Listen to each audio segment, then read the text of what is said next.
আসসালামু আলাইকুম প্রিয় ভাই ও বন্ধুরা। এই গাড়িটি বিক্রয় হইবে।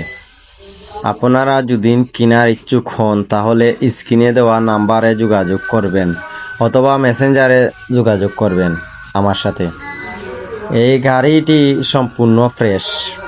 আপনারা দেখতে পাচ্ছেন, সম্পূর্ণ ভিডিও দেখেন, দেখার পরে আপনারা প্রত্যেকটি গাড়ির পার্ট টু পার্ট দেখানো হয়েছে এই ভিডিওতে। আপনারা যদি নেওয়ার ইচ্ছুক হন তাহলে স্ক্রিনে দেওয়া নাম্বারে যোগাযোগ করবেন। ইনশাআল্লাহ গাড়ির মাঝে কোনো সমস্যা নাই, গাড়ি বিক্রয় হইবে।